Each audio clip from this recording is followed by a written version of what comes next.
वहीं उत्तराखंड में बीजेपी विधायकों में पनपे असंतोष को काबू करने के लिए शीर्ष नेतृत्व ने भले ही मुख्यमंत्री का चेहरा बदल दिया हो, पर ऐसा भी नहीं है कि इससे पार्टी की राह बहुत ज्यादा आसान हो पाएगी। उत्तराखंड में अगले साल विधानसभा चुनाव होने हैं। ऐसे में नए मुख्यमंत्री के सामने सरकार की छवि सुधारने, विधायकों को एकजुट रखने, पार्टी कार्यकर्ताओं में उत्साह भरने जैसी बहुत सारी चुनौतियां खड़ी होंगी। अब आपको ग्राफिक्स के जरिए बताते हैं कि आखिर वो चुनौतियां कौन कौन सी है। त्रिवेंद्र रावत के चेहरे पर जिन लोगों को सहमति थी, ऐसे में त्रिवेंद्र खेमे को कैसे संतुष्ट रखा जाएगा, ये बहुत बड़ी चुनौती रहेगी तीरथ सिंह रावत के सामने।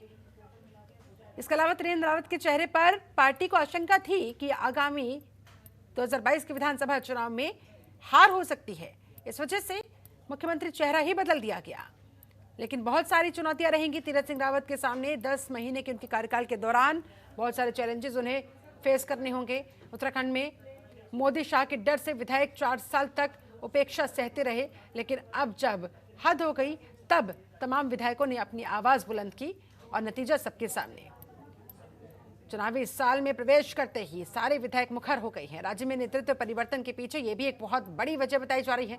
ऐसे में अब खेमों में बटी हुई पार्टी और विधायकों के साथ संवाद करना बहुत बड़ा चैलेंज रहेगा। नए मुख्यमंत्री के सामने उन्हें एकजुट रखना भी किसी चुनौती से कम नहीं होगा। ऐसे में देखने वाली बात होगी कि किस तरह से तीरथ सिंह रावत इससे पार पाते हैं। कार्यकर्ता दबी जुबान में काम नहीं होने की शिकायत करने लगे थे। ऐसे में कार्यकर्ताओं की शिकायत को कैसे दूर कर पाएंगे तीरथ सिंह रावत? 4 सालों से पार्टी के कार्यकर्ताओं में इस वजह से जो निराशा का भाव पैदा हुआ था, उसे आशा की किरण में कैसे बदल पाएंगे? काम ना होने से विधायकों, पार्टी के पदाधिकारियों को लोगों के सवालों का सामना करना पड़ा था। नए नेतृत्व के सामने सरकार की छवि को बदलने की बहुत बड़ी चुनौती रहने वाली है।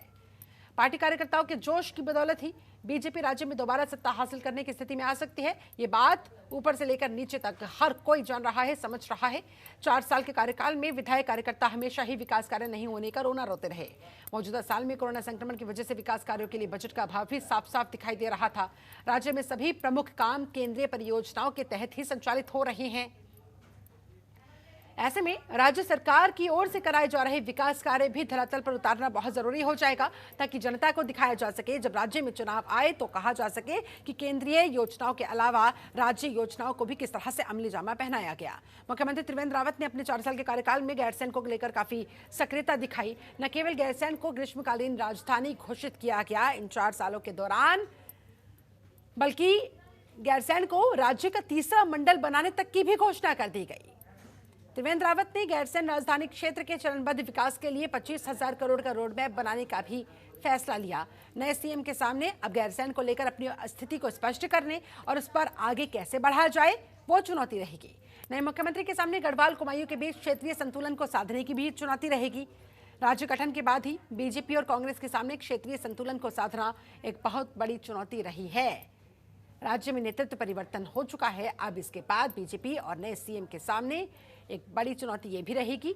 इसके अलावा राज्य में जातीय संतुलन कैसे बरकरार रखा जाएगा, ये भी अहम मुद्दा है। इस पर नए सीएम को खरा उतरना होगा। किस तरह से वो अपना स्टैंड क्लियर करते हुए अपना संदेश जन जन तक पहुंचाने की कोशिश करेंगे, सभी की निगाहें टिकी हुई है। 4 साल के कार्यकाल में सीएम त्रिवेंद्र रावत की छवि जिस तरह की रही, जिस तरह से बेलगाम अफसरशाही की खबरें सामने आई, कई ऐसे मौके आए जब कहा गया कि अफसर हैं कि मुख्यमंत्री की सुन ही नहीं रहे। ऐसे में बेलगाम नौकरशाही पर कैसे लगाम लगा पाएंगे नए मुख्यमंत्री? विधायकों की शिकायत के बाद विधानसभा अध्यक्ष प्रेमचंद अग्रवाल ने मुख्य सचिव को पत्र भी लिखा था। मुख्य सचिव ने प्रोटोकॉल को लेकर अफसरों को पत्र लिखे, पर स्थिति बहुत ज्यादा बदली नहीं। नए सीएम के सामने इस छवि को और अफसरों की कार्यशैली को बदलने की भी सबसे बड़ी चुनौती रहने वाली है। मुख्यमंत्री के सामने खुद को निवर्तमान मुख्यमंत्री त्रिवेंद्र रावत से बेहतर साबित करने की भी चुनौती रहेगी। ऐसे में देखने वाली बात होगी कि कैसे तीरथ सिंह रावत इन तमाम चैलेंजेस को फेस करते हैं। खबरों के निष्पक्ष विश्लेषण के लिए सब्सक्राइब करें Jantantra TV and press the bell icon. Never miss any update.